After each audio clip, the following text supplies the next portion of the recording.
Bonjour à toutes et à tous, on est ravis de vous accueillir, on est revenu dans cet auditorium du monde, ravis de vous accueillir pour cette conférence intitulée « Tous fragiles, tous unis ». Il y a un point d'interrogation quand même, après tous unis, on va en débattre. Il s'agit donc de la conférence inaugurale de l'Université du réseau des référents handicap de la GFIP en partenariat avec Le Monde, de l'université qui, cela a été dit tout à l'heure, se tient, comme vous le savez, du 6 au 9 octobre.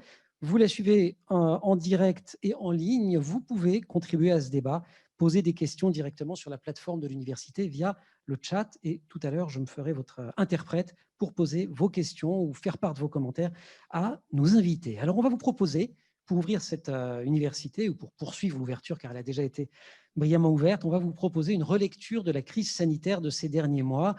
Notre idée, c'était de dresser un parallèle entre les émotions que nous avons tous éprouvées individuellement pendant cette crise et les émotions que l'entreprise a traversées. Et oui, une entreprise peut traverser des émotions. Alors, comment cette période, ça vous fait déjà rire, c'est bon signe, comment cette période inédite vient réinterroger en profondeur le rôle de l'entreprise dans la société? Est-ce que l'entreprise peut dépasser des réflexes de peur, de repli sur soi, se réinventer en une organisation humaine, résiliente? Comment changer les paradigmes et passer d'un actionnariat qui est autant tourné, qui soit autant tourné vers la performance sociale que vers la performance économique? Ce sera le sujet de nos débats. Ils seront animés, ces débats, par ma consoeur Isabelle Henbel, qui est journaliste au Monde comme moi. Je précise également, alors on garde les masques parce que vous connaissez les conditions sanitaires et on aurait pu s'éloigner énormément, encore plus les uns des autres et enlever les masques, mais on s'est dit quand même il faut qu'on garde une forme de proximité. En revanche, vous pouvez nous suivre. Les masques ne sont pas très inclusifs, mais notamment grâce à Tadeo qui assure tout ce qui est sténotypie et traduction en langue des signes. Vous pouvez tous normalement nous suivre dans les meilleures conditions. Alors pour débattre et à mes côtés, je vous présente Geneviève Ferron-Creuset, qui est cofondatrice et associée de Profil, qui est un cabinet de conseil en stratégie, gouvernance et modèles économiques au service du bien commun. Je crois que je n'ai rien oublié. Parfait. Vous êtes également professeur à Centrale Paris, vice-présidente du laboratoire d'idées The Shift Project sur l'économie décarbonée et également de la fondation Nicolas Hulot. Un certain nombre d'observateurs du sujet vous connaissent bien car vous avez été pionnière sur ces sujets dès 97, janvier 97. Vous aviez fondé ARES, qui était la première agence de notation sociale et environnementale sur les entreprises cotées. À mes côtés, on fait exprès celle-ci, Eva Sadoun, qui est également très cotée en tant que cofondatrice de la plateforme Lita.co, qui est une plateforme d'investissement participatif dans des projets à impact social et environnemental. Vous êtes aussi coprésidente de Tech for Good France. Tech for Good, vous le savez, c'est un collectif d'entrepreneurs qui souhaitent mettre l'innovation au service du bien commun. Et vous coprésidez également Move, qui est le mouvement des entrepreneurs sociaux, Move avec un S à la fin, mouvement qui veut construire l'alternative sociale et écologique au MEDEF. Fin de citation. Saïd Amouche, qui est à côté d'Isabelle, Saïd Amouche qui dirige Mosaïque RH.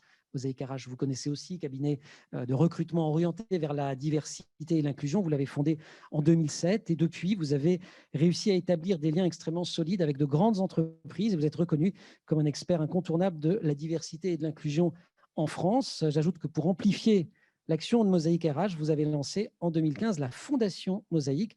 L'objectif, c'est d'améliorer l'inclusion économique et l'égalité, notamment chez les jeunes. Fondation qui, je crois, cette année a pris un nouveau statut, celui de fondation actionnaire. Vous nous parlerez sans doute de l'intérêt que peut avoir ce type de structure pendant le débat. Enfin, pour compléter les présentations sur le plateau, Fabrice Bonifay, directeur du développement durable du groupe Bouygues, également président du C3D. Le C3D, c'est le club des directeurs du développement durable. Je précise également qu'on va pouvoir vous lire en janvier prochain aux éditions Duno un ouvrage sur l'entreprise contributive que vous êtes en train d'écrire avec Céline Puffardichvili.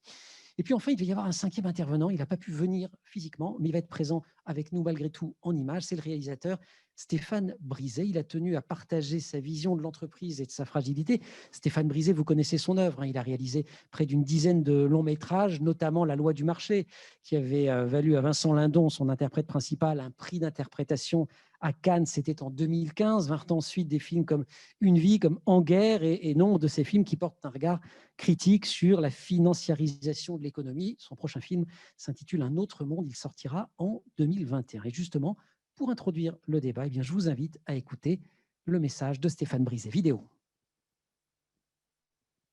Bonjour.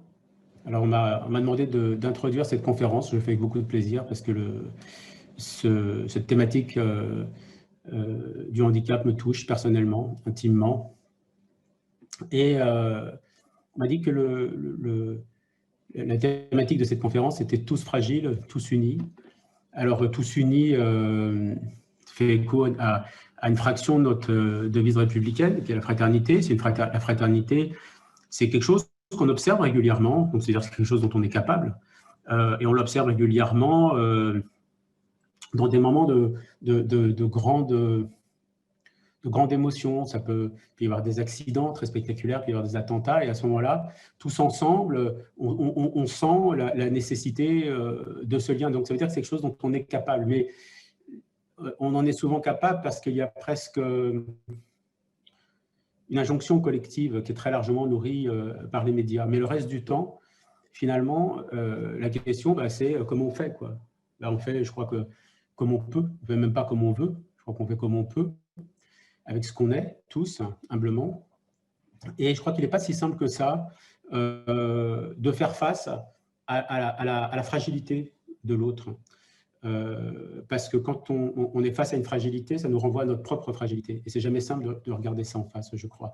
Et le handicap va avec cette idée de la fragilité. Parfois, ça peut être une force pour certaines personnes, mais très souvent, c'est une fragilité. Et comment faire pour supporter cette idée de notre propre fragilité dans un monde qui nous demande quand même très constamment d'être performant. Et le monde de l'entreprise est un endroit c'est une observation objective qui convoque l'idée de la performance physique, de la performance psychique, de la performance économique. Et toutes ces performances, elles sont impressionnantes quand même, elles sont assez écrasantes. Et la question que j'aimerais poser, voilà, que j'aimerais envoyer, c'est comment l'entreprise moderne peut concilier finalement ces deux injonctions qui sont très contradictoires. En fait. C'est l'injonction de la performance et l'idée de l'acceptation collective de notre propre fragilité. Voilà, c'est la question que je lance pour ouvrir ces débats. Merci beaucoup à Stéphane Brisé. Bonne première question, Isabelle. Ça t'épargne quasiment d'avoir trouvé une première question. Je vais te passer le relais dans quelques secondes pour écouter nos invités. Vous allez débattre pendant une trentaine de minutes ensemble sur ce plateau et ensuite, vous aurez au moins 20 minutes pour contribuer, poser vos questions. En tout cas, ils vont y répondre. Donc, n'hésitez pas. Ça se passe, vous le savez, sur la plateforme de l'université. C'est la rubrique chat qu'il vous faut utiliser. Isabelle. Merci, Emmanuel. Alors, solidarité, peur, souffrance, comment l'entreprise a-t-elle traversé le confinement et traverse aujourd'hui la crise du Covid? Par quelles émotions l'entreprise est-elle passée et passe-t-elle encore aujourd'hui? Eva Sadoun. Comment l'ITA a vécu le confinement, la crise sanitaire? Alors, c'est assez intéressant ce qui s'est passé chez nous parce que le premier sentiment qui est venu dans la tête de nos salariés, c'était pas forcément de penser à l'avenir de la boîte, mais de penser à l'avenir des entreprises et de tout l'écosystème qu'on permet de soutenir en fait grâce à l'ITA. Ils se sont dit comment Séquence Clé, qui est une entreprise qui fait de la production audiovisuelle en insertion avec des personnes en situation de handicap, va faire pour continuer son activité et hors de ses studios avec des personnes qui sont vulnérables, comment Rue Tabago, qui livre des paniers, va réussir à s'approvisionner, alors qu'on voyait aux infos que toutes les chaînes d'approvisionnement alimentaire, ce qui était complètement fou et faux, mais allaient être arrêtées, etc. Donc, ils se sont posés ces questions-là. Donc, on a eu une sorte d'élan en fait, de solidarité et de soutien sans même se poser la question de eux, qu'est-ce qu'il allait advenir pour leur travail, pour leur poste, etc. Donc, on est resté très focus là-dessus. On s'est réunis très tôt. Un gros élan de solidarité. Après, je ne vais pas vous cacher que le confinement, il a été difficile pour pas mal de nos salariés parce que certains habitent en région parisienne ou à Paris dans des petits appartements, etc. Mais il y a eu vraiment un élan collectif extrêmement fort. Les gens ont eux-mêmes été source de propositions pour organiser davantage de rencontres entre les équipes. Ils ont été source de propositions pour inventer des nouveaux produits pour aider les entreprises en se disant qu'elles n'étaient pas typiquement en capacité de de lever des fonds en fonds propres, donc il fallait inventer de nouveaux produits sur le moyen terme, qu'elles avaient besoin de plus d'accompagnement, restructuration, que peut-être les entreprises entre elles qu'on soutenait, aujourd'hui on a à peu près 150 entreprises, un portefeuille, pouvaient s'aider sur notamment des problématiques de chaîne de valeur, etc. Ils nous ont tous demandé à ne pas passer en chômage technique, bien que ce n'était pas dans l'idée de l'État, dans la mesure où nous, on considérait dès qu'on a vu la crise que notre capacité aujourd'hui, c'est de répondre aux crises. On est répondu à un problème au démarrage de financement de l'innovation sociale qui ne se faisait par personne. Ensuite, on a pallié également le besoin de financement d'autres entreprises. Et là, c'était normal pour nous, en tant que crise, de devoir soutenir ces entreprises-là. Donc, ils sont venus avec des innovations, ils sont venus avec un élan collectif. Ils étaient assez fatigués. Et finalement, en fait, cet élan collectif, il a été réellement fort pour l'entreprise. Il nous a rendus assez résilients. Et ça nous a même permis, en fait, à la suite du confinement, d'aller voir nos actionnaires sur un projet qu'on pense depuis longtemps, mais qu'on n'arrivait pas à mettre réellement en place, qui était de dire, mais regardez, en fait, c'est grâce aux salariés et uniquement à eux qu'on a passé la crise, qu'on a inventé de nouveaux produits, qu'on s'est mobilisé. Même si ils étaient fatigués, il n'y en a pas un qui a posé un jour de congé alors qu'on les poussait à le faire, parce que pour eux, ce n'était pas possible en fait, de se déconnecter de l'avenir de la boîte. Et ça nous a permis de présenter ça à notre conseil d'administration et d'obtenir de nos actionnaires qu'on allait partager quasiment 50% de la valeur et 30% du capital avec les salariés hors dirigeants. Donc finalement, ça a prouvé, pour faire le lien avec l'intervention du réalisateur, la nécessité en fait de repositionner le salarié au cœur de l'entreprise et de se détacher de la financiarisation de nos économies. Merci Eva Sadoun. Fabrice Bonifay, quand vous entendez le récit de Eva, est-ce que finalement chez Bouygues, ça s'est passé pareil? Il y a eu aussi un élan de solidarité. Comment vous avez vécu ces mois? En fait, chez Bouygues, il y a une grosse différence dans les réactions. Nous, on est dans 70 pays. Donc, d'un pays à l'autre, ça s'est vraiment passé de façon différente. En France, vraiment, tout s'est arrêté de façon très, très brutale, alors que dans beaucoup d'autres pays, en fait, ça ne s'est pas passé du tout comme ça. Et les collaborateurs ont continué d'aller travailler presque normalement. Alors, en France, il y a eu le choc des premiers jours, parce qu'en fait, c'est vraiment arrivé du jour au lendemain, cette histoire. Et chez Bouygues, on adore ce type de challenge parce que sur les chantiers, il y a souvent beaucoup de trucs qui arrivent qu'on n'était pas prévus. Et il faut quand même réagir parce que de toute façon, il y a des délais à maintenir, il y a des coûts, il y a tout ça. Et donc, dans les boîtes d'ingénieurs, ils adorent ce type de défi, en fait. Donc, ils ont pris ça un peu comme un jeu. Ils ont dit, bon, voilà, il y a des nouvelles contraintes. Comment on peut faire en sorte que ces contraintes, eh bien, en plus, les transformer, alors peut-être pas en opportunité, mais au moins atténuer les effets de la crise. Et donc, les équipes se sont rapidement organisées pour, bien sûr, respecter le protocole sanitaire, parce que c'est la santé chez Bouygues, c'est presque une religion, la santé, la sécurité, compte tenu qu'on est sur des métiers, alors je parle des métiers de la construction, extrêmement accidentogènes. Et donc, on a mis en place donc, des protocoles et on les a surtout respectés et fait respecter de manière à ce qu'on puisse reprendre le plus vite possible le travail. Alors, pourquoi ? Parce qu'en fait, c'était quand même plus… nous, on est sur des métiers concrets, c'est pas des prestations intellectuelles, c'est des métiers de chantier. Donc, les collaborateurs, ils avaient envie d'aller travailler, tout simplement. Et notamment sur les chantiers qui nécessitent, où il y a l'urgence, les chantiers d'adduction d'eau, la rénovation d'hôpitaux, etc. Il y avait quand même besoin de continuer ces chantiers-là, qui sont quand même des chantiers très importants. Donc, globalement, les gens étaient très fiers d'avoir relevé ce défi, de remettre la machine économique en route. Et on a fait un petit film, d'ailleurs, que je vous invite à la regarder sur YouTube, qui s'appelle Bouygues et le Covid, où on explique comment les équipes, dans tous les métiers, se sont mobilisées pour reprendre le travail en faisant preuve aussi d'un maximum de solidarité vis-à-vis des collègues qui ne pouvaient pas la faire, parce qu'il y avait l'école qui se terminait, l'école qui était bloquée. Pour beaucoup de gens, il fallait absolument qu'ils restent chez eux pour garder les enfants, ne serait-ce que ça. Donc, il a fallu réinventer et il a fallu aussi réorganiser la totalité des équipes. Et on explique dans ce petit film comment ça s'est passé et comment ceux qui n'avaient plus d'enfants ou qui avaient trouvé des solutions de substitution, eh bien, ont pu suppléer en fait, à ceux qui n'avaient pas d'autre choix que de s'arrêter de travailler. Bon, ça, c'est des belles histoires. On ne s'en vante pas. On a fait, je pense, que ce que beaucoup d'entreprises ont fait aussi. C'était un réflexe, je pense, qui a été partagé par l'ensemble des Français. Maintenant, il ne faudrait pas que ça dure trop longtemps. Merci pour ce beau témoignage. Geneviève Ferron-Creuset, comment, chez Profil, vous êtes à la tête de plusieurs structures, mais on va parler de Profil, comment finalement vous avez vécu cette phase, ce confinement, cette crise sanitaire ? Alors, nous, on est sur le sujet de la prestation intellectuelle. Donc, on nous crédite, voilà, on n'est pas au front sur des sujets qui nécessitent une mobilisation et de la présence. Et pour autant, petite structure, bon, on a vécu comme tout le monde l'effet de sidération. Ça a été un souffle, tout le monde du jour au lendemain.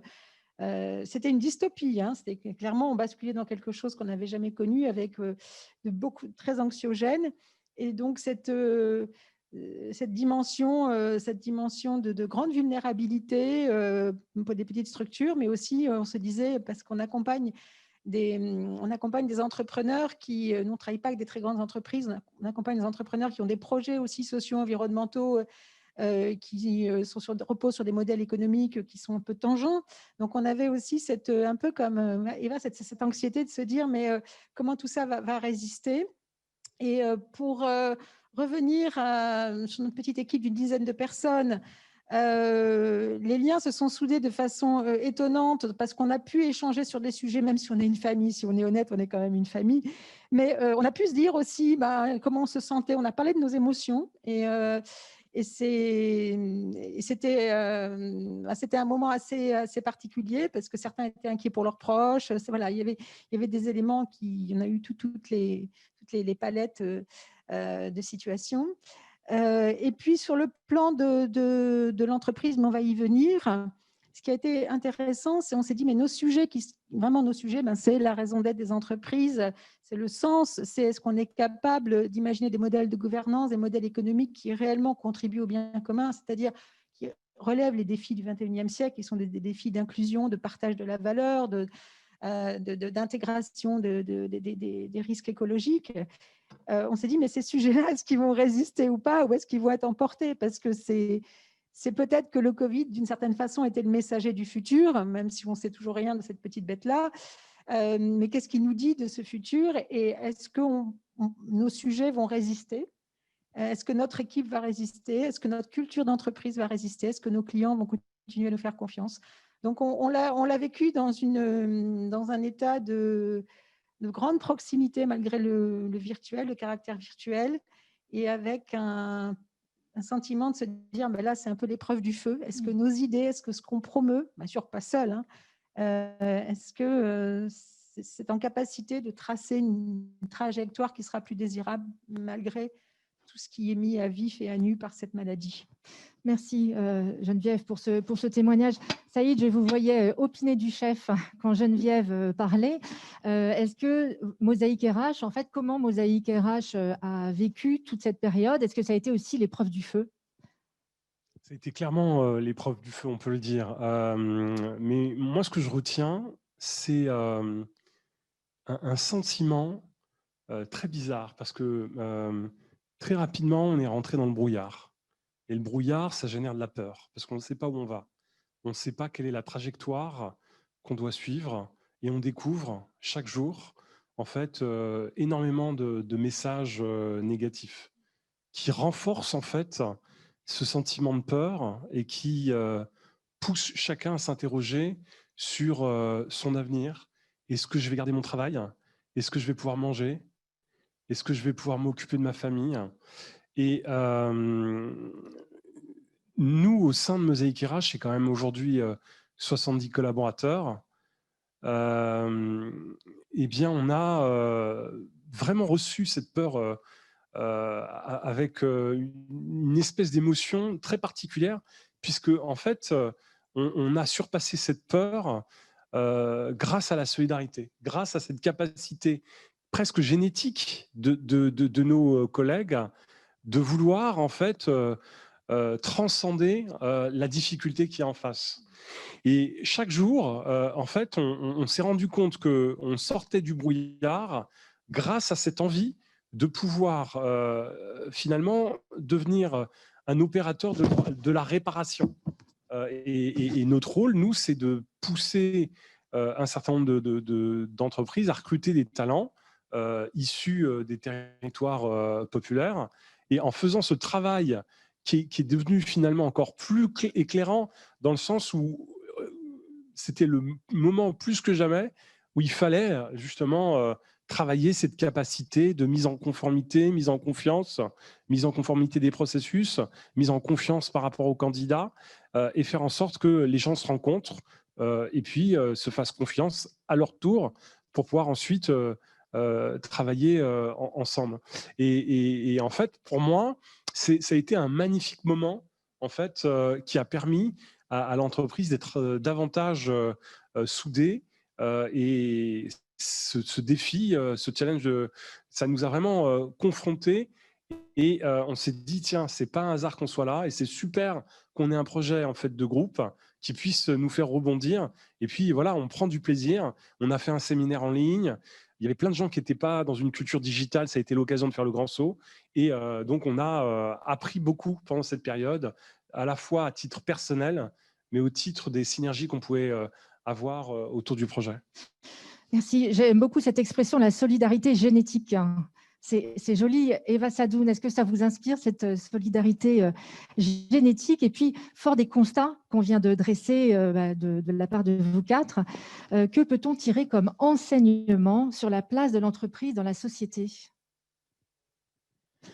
Moi, je pense que la solidarité, elle est innée. Parce que on a une tendance naturelle pour moi, je considère, par la philo et il y en a plein qui ne seront pas d'accord, mais je pense qu'on a plutôt une tendance à aller vers le bien qu'à aller vers le mal, mais que la société nous corrompt. Voilà.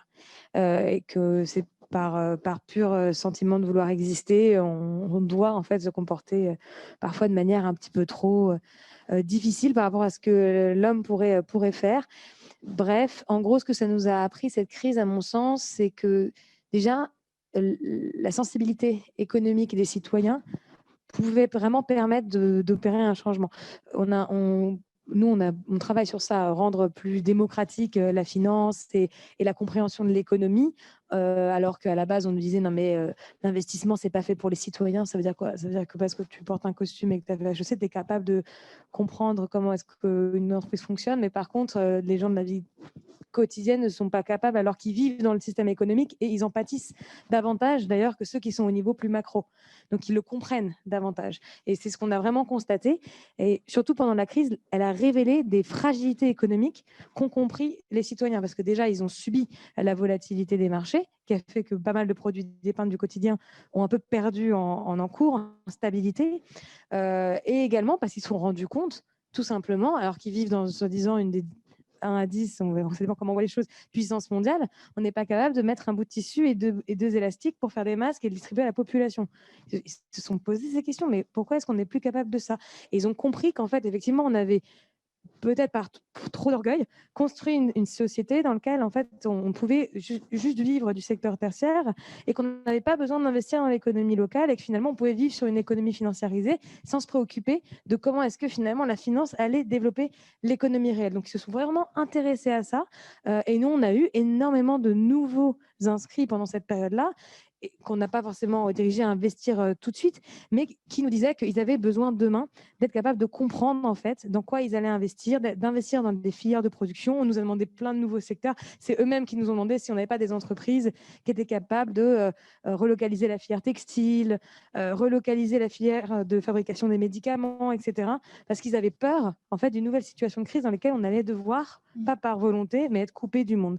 Donc ce que ça nous a appris, c'est que l'économie réelle devrait être au cœur de notre projet économique de demain, qu'on doit revoir les indicateurs de richesse et qu'il va falloir repositionner aussi la manière dont l'État en fait soutient les politiques d'investissement en soutenant davantage celles qui sont incarnées dans de l'économie et pas celles qui continuent à soutenir une économie financiarisée qui ne produit pas de valeur et pas d'intérêt général. Fabrice Bonifay, Emmanuel l'a rappelé, vous êtes dans la dernière ligne droite de votre ouvrage sur l'entreprise contributrice. J'imagine que la situation actuelle vous a inspiré. Quel type d'enseignement vous tirez sur la place de l'entreprise dans la société?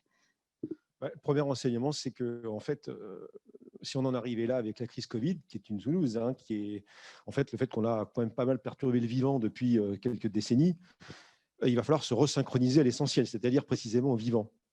Et donc, dans l'entreprise contributive, on part du postulat suivant, c'est que si on n'écoute pas mieux les scientifiques, on va à la catastrophe. On est dans une société qui est en survitesse de tout. et on surexploite tout. On ne laisse pas le temps à la nature de se régénérer, de se reconstituer.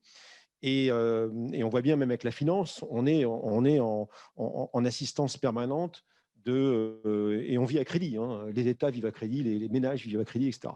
Et donc la crise Covid a montré à quel point on n'était pas résilient et que finalement, c'est juste un avertissement pour l'autre crise dont on n'a pas encore parlé, qui est déjà arrivée.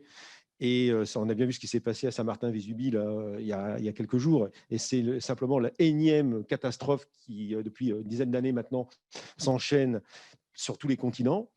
Et que cette crise climatique qui arrive montre à quel point, si on ne change pas d'une façon radicale nos façons de produire, nos façons de redistribuer la richesse, nos façons de vivre, nos modes de consommation, ne serait-ce que ça, la crise climatique à venir va rendre la crise Covid anecdotique. Donc, dans l'entreprise contributive, on se dit, voilà, la donnée d'entrée de la stratégie des boîtes, ça doit être les données scientifiques. On ne triche pas avec les lois physiques. Ensuite, il faut reconfigurer son modèle d'affaires. Le modèle d'affaires aujourd'hui de 99% des entreprises, c'est un modèle dit linéaire qui fait fi, en fait, de la reconstitution des matières premières qui sont nécessaires au business. Parce que le business, ce n'est que des matières premières transformées avec de l'énergie, des convertisseurs, des machines, et puis aussi un petit peu d'intelligence humaine. Mais sans matières premières et sans énergie, il n'y a pas de business.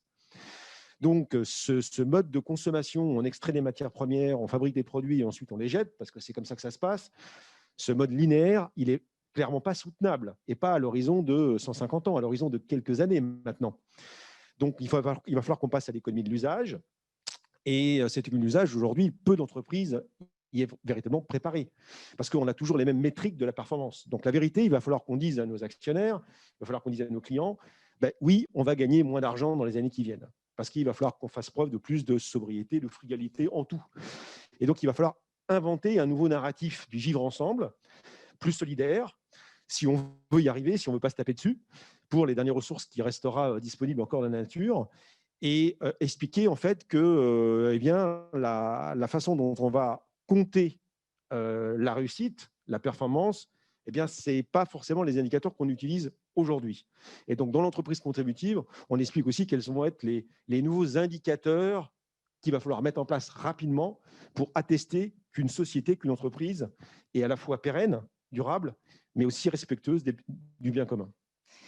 Geneviève, Fabrice parle des indicateurs. J'imagine que, évidemment, c'est une question sur laquelle vous avez été pionnière. On l'a rappelé, vous avez créé ARES il y a vraiment beaucoup d'années.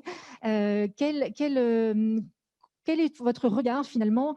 Que peut-on tirer comme enseignement aujourd'hui sur la place de l'entreprise dans la société? Est-ce qu'on est, par rapport à toutes ces années où vous suivez la situation, est-ce qu'on est à un tournant? Comment vous l'analysez? J'étais très jeune quand j'ai créé ARES, comme ça je le dis. Ce qui est assez intéressant, c'est qu'il y a une maturité aujourd'hui. Ces sujets qu'ont très bien évoqué Eva et Fabrice, moi je vais les résumer de façon assez simple, c'est qu'il serait temps effectivement de hacker la comptabilité. Alors excusez-moi pour la formule, elle est peut-être un peu olé, mais c'est clair qu'on est dans une période qui est complètement inédite. Tous les indicateurs, les indicateurs sont axés effectivement au service d'une économie linéaire, à tout ce qu'a dit Fabrice, c'est-à-dire on prélève, on transforme, enfin on prélève ressources infinies, on transforme avec des variables d'ajustement qui sont financières et de court terme, et puis il y a des déchets dont on ne sait pas trop ce qu'ils deviennent et comment on s'en accommode.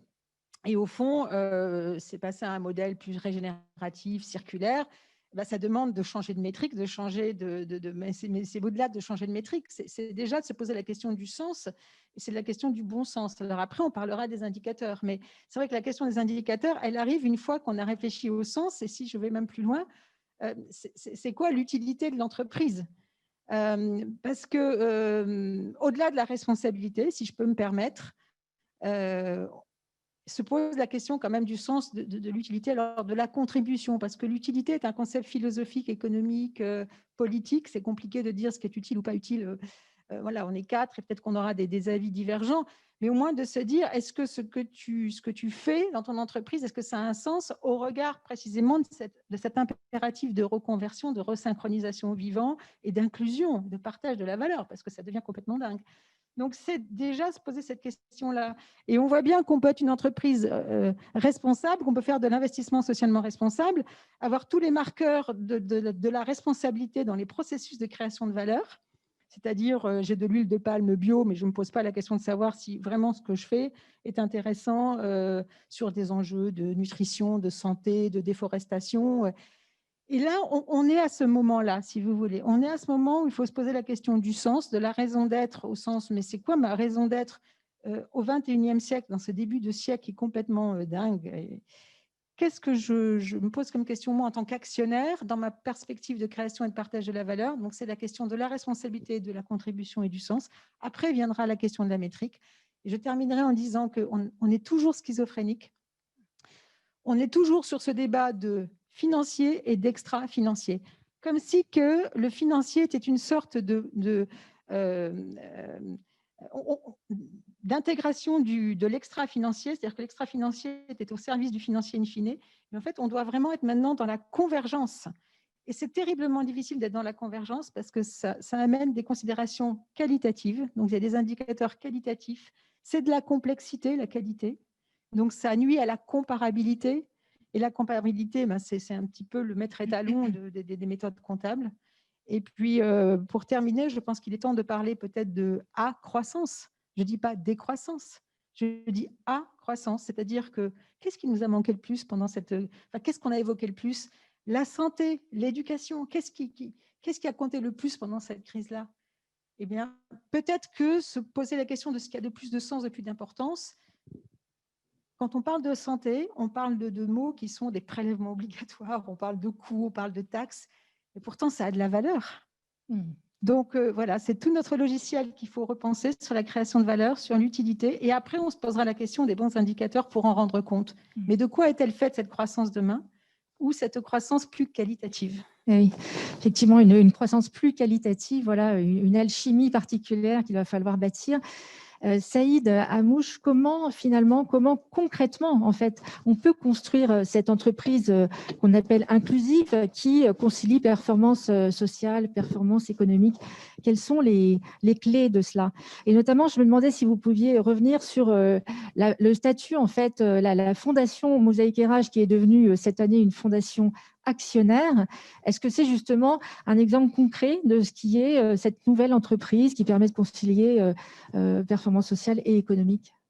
Tout à fait. Alors, quand on a lancé Mosaïque RH, il y a 12 ans, en fait, on avait deux convictions. La première, c'est qu'il fallait réinventer des solutions pour lutter contre le chômage. Et le chômage des jeunes, et notamment une population dont on ne parle pas beaucoup, c'est ceux qui croient à la méritocratie, qui font des efforts, qui sont qualifiés et diplômés et qui sont absents des radars. Ces populations-là, elles ne peuvent pas être cooptées naturellement, elles ne sont pas détectées dans les processus de recrutement. Donc, comment on fait pour les mettre en perspective dans les processus de recrutement? Première question. Et deuxième question, est-ce que dans un projet sociétal comme celui-ci, est-ce qu'on est obligé d'attendre qu'un élu nous accorde une subvention, ou est-ce qu'on est obligé de dépendre en fait de la notion de la philosophie État-providence?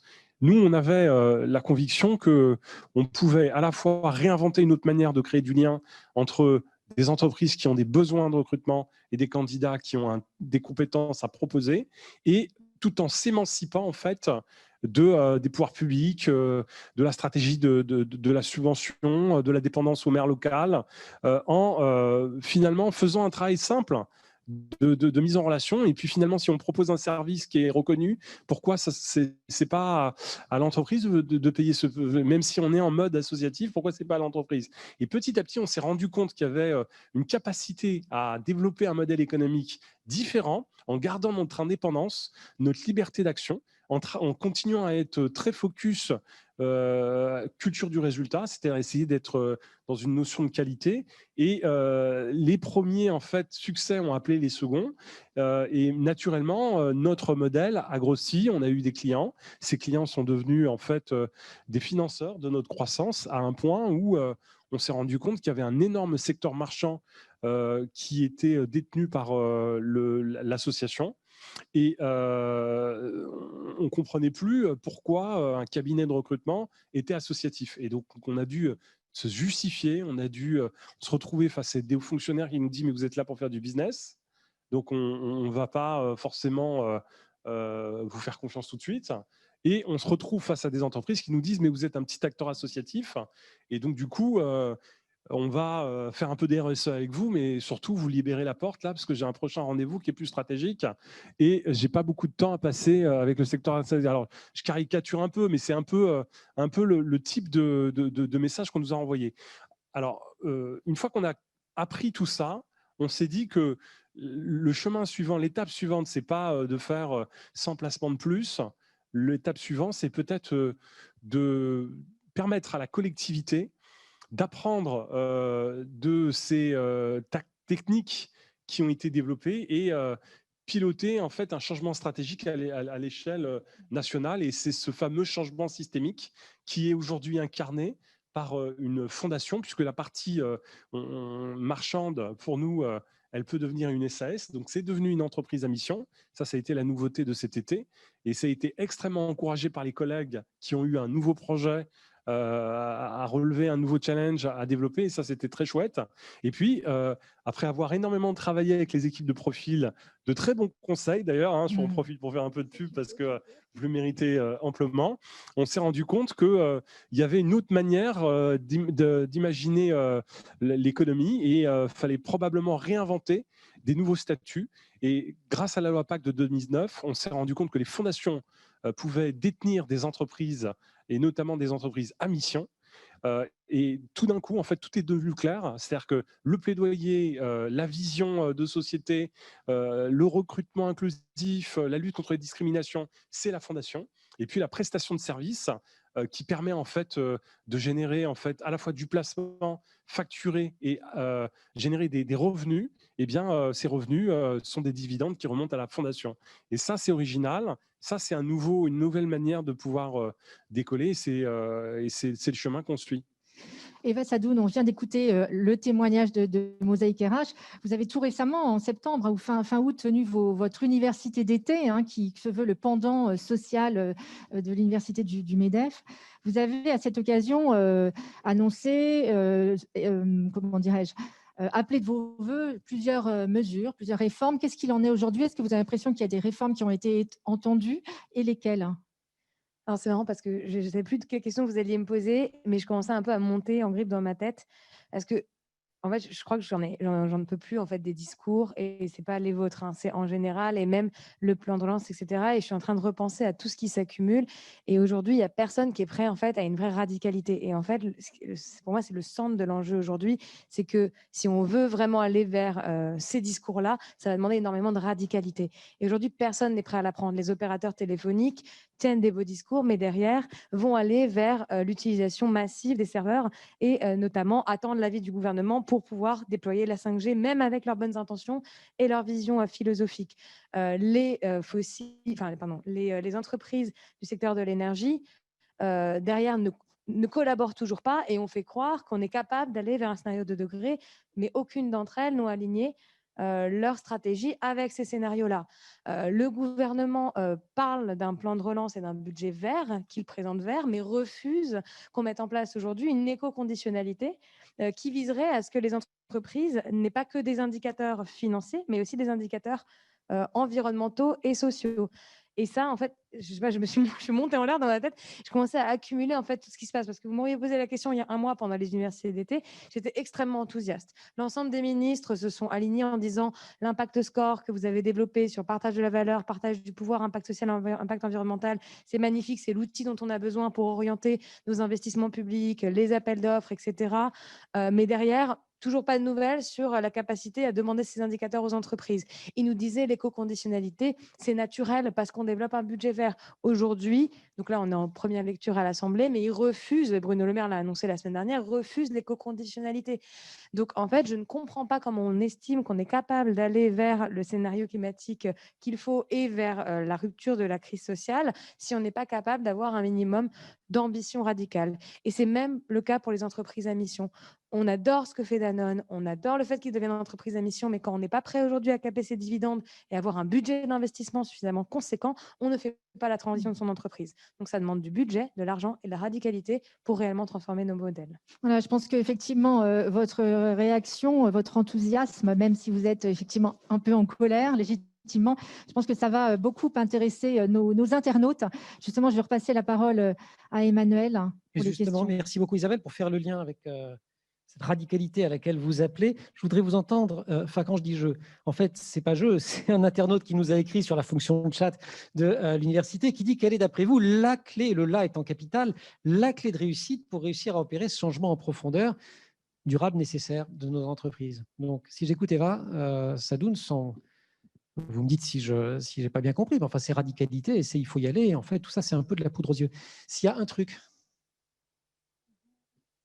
Et c'est Fabrice qui s'y colle. Oui, mais le problème, c'est le management, en fait. Il ne faut pas tourner autour du pot. S'il n'y a pas une prise de conscience des conseils d'administration et des dirigeants, il ne se passera pas grand-chose. Autrement, ça n'ira pas assez vite, en tout cas, par rapport à l'urgence qui est la nôtre devant nous. Donc, oui, pour moi, c'est le problème, c'est le management. Mais les managers obéissent à un conseil d'administration, ou à un codir, ou un copil, ou un COMEX. Il y a un quelque chose qui leur parle quand même. Oui, mais dans ce qu'a dit Eva, moi je partage à 100%. Mais le mais, c'est que dans la tête de beaucoup de gens, c'est difficile de concilier l'urgence sociale et l'urgence climatique. Et l'arbitrage se fait au nom de l'emploi. Parce qu'on dit, voilà, si on arrête la machine, eh bien, voilà, si on ne fait pas la 5G, si on arrête... Il faut savoir qu'aujourd'hui, l'essentiel des actifs des banques, c'est des actifs pétroliers.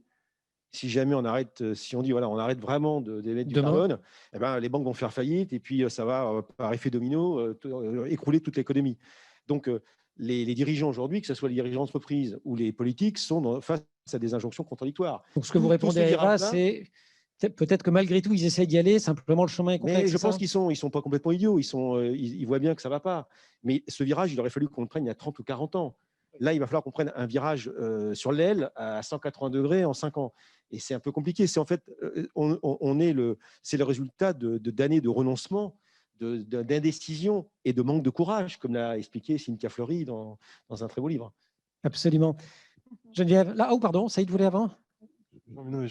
Non, mais c'est très, très rapidement, parce qu'on parle, vous savez, des critères ESG, ces fameux critères environnement, socio, gouvernance, c'est un petit peu la langue socialement responsable, les fameux critères ESG. Mais je disais, moi, à mes analystes, il y a très, très longtemps, le critère le plus important, il ne peut pas y avoir de E, environnement, ou de S, social, s'il n'y a pas de G. Le prérequis, c'est la gouvernance.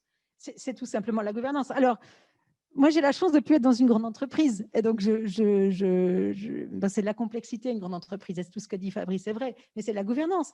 À partir du moment où les actionnaires et le conseil d'administration, qui est une représentation des actionnaires, se mettent d'accord sur le type de création de valeur et de partage de la valeur, eh bien, c'est bon. Et ça va beaucoup mieux. Mais le gros problème, c'est que dans une entreprise cotée, l'actionnaire, c'est quel numéro de téléphone ? Dans une entreprise familiale, ce qui est intéressant, c'est que vous avez la génération 1 et la génération 4 qui commencent à s'affronter parce que les 1 vont dire paternalisme social, j'ai 80 ans, mais j'ai créé une très belle entreprise, j'ai créé de l'emploi, j'ai donné accès à des personnes parce que mes prix étaient très, très bas parce que je donnais accès à des personnes, à des biens. Vous avez une entreprise en tête. Voilà, oui, beaucoup. Et puis la génération 4 qui dit, mais t'es bien, ils sont faits Made in China, on n'en a pas besoin et ça pourrit au fond de... Et on voit bien que ce sujet-là, c'est un sujet de gouvernance maintenant internationale au niveau des entreprises. C'est tout. Et si vous regardez les chiffres et si vous voyez les conseils d'administration qui sont acculturés à ces sujets, mais c'est à pleurer. Et là, il y a un sujet qui est un deuxième sujet, c'est la diversité des conseils d'administration. Il faut vraiment que les administrateurs vivent dans le même monde que nous. Voilà. Vous faites Donc, les transitions mettez bien Vassali, mieux, c'est une qu'Isabelle et moi. et je passe la patate chaude à mon ami. On dit diversité, déjà, on se tourne vers lui.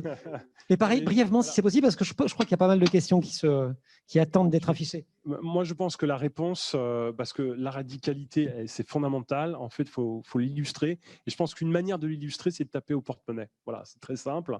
C'est-à-dire qu'à un moment donné, si mon intérêt personnel est concerné par le succès ou non, eh bien derrière, je vais être davantage actif sur telle cause, tel sujet, telle stratégie. C'est pas compliqué.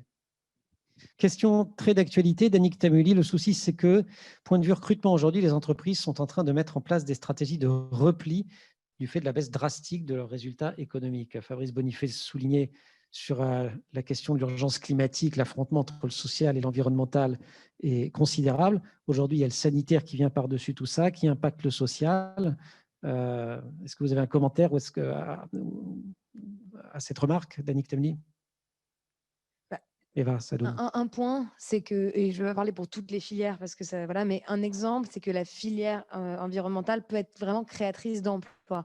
Et aujourd'hui, dans le discours politique, on entend que l'écologie, ça coûte, c'est punitif, c'est contraignant. C'est des investissements qu'on ne peut pas faire aujourd'hui parce qu'on doit mettre l'activité économique au cœur. Et c'est absurde parce que sur énormément de filières, le principe écologique, par exemple, de réduire les circuits, ça permettrait de recréer de l'emploi en local, mais ça demande des investissements.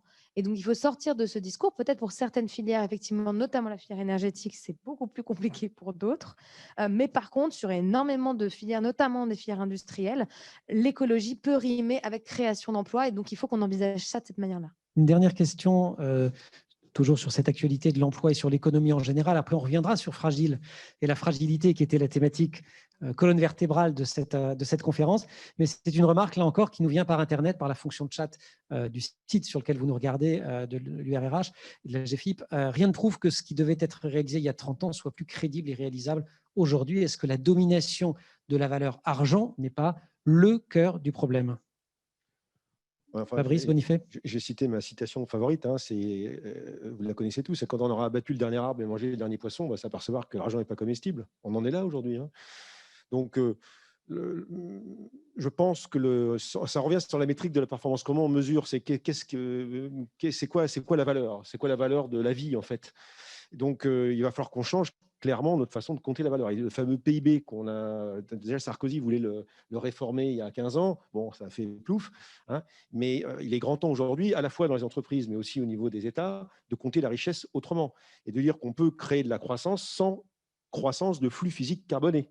Et c'est ce découplage qui apparaît impossible à faire pour beaucoup, mais c'est de rendre l'impossible possible, parce que de toute façon, on n'a pas le choix. On n'a pas le choix. Si on veut maintenir l'emploi et sauver le climat, il va bien falloir qu'on opère ce découplage.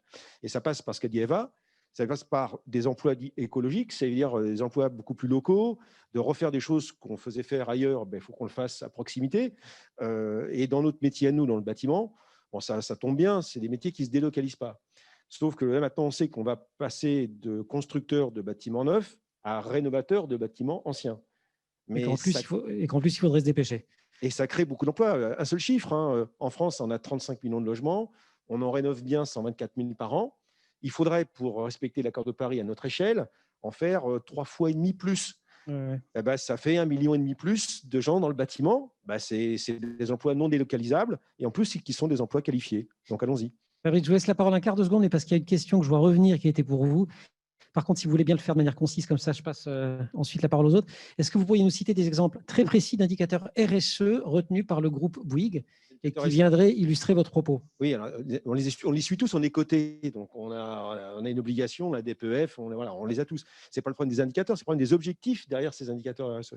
Donc on en a plein des objectifs, mais les plus emblématiques pour la partie sociale, c'est la mixité. La mixité, l'égalité homme-femme. Dans un groupe comme Bouygues, je peux vous dire que ce n'est pas banal. Hein. Donc, au niveau égalité salariale, c'est fait. Les femmes ne gagnent pas moins que les hommes chez Bouygues dans tous nos métiers, à compétences égales. Il y a eu un gros rattrapage qui a été fait ces 10 dernières années. Et notre directeur général, aujourd'hui, Olivier Roussat, est extrêmement attentif. Et maintenant on va s'attaquer au problème des femmes cadres dirigeantes. Donc, il faut vraiment qu'il y ait ce plafond de verre qui existe dans toutes les boîtes, qui existe aussi chez nous, pas dans tous les métiers, dans certains. On veut le faire exploser d'ici 2025. Et puis, le deuxième indicateur, le deuxième objectif derrière des indicateurs, c'est bien sûr l'empreinte carbone. Donc, on a déjà fait des annonces, on va en faire d'autres à la fin de l'année pour enfin, comme dans toutes les entreprises qui se veulent réellement responsables, on puisse aligner une vraie ambition 1,5 degré, pas 2 degrés, parce que 2 degrés, c'est déjà une défaite. 1,5 degré, et on va essayer de s'y tenir. C'est ce qu'on va présenter à nos investisseurs au mois de décembre. Merci beaucoup. On va revenir sur ce thème de la fragilité, tous fragiles, tous unis. C'était la thématique de cette conférence. Je vous lis la question telle qu'elle est venue. La fragilité est-elle un sentiment ou une réalité que peut prendre en compte une entreprise, et notamment la ligne managériale?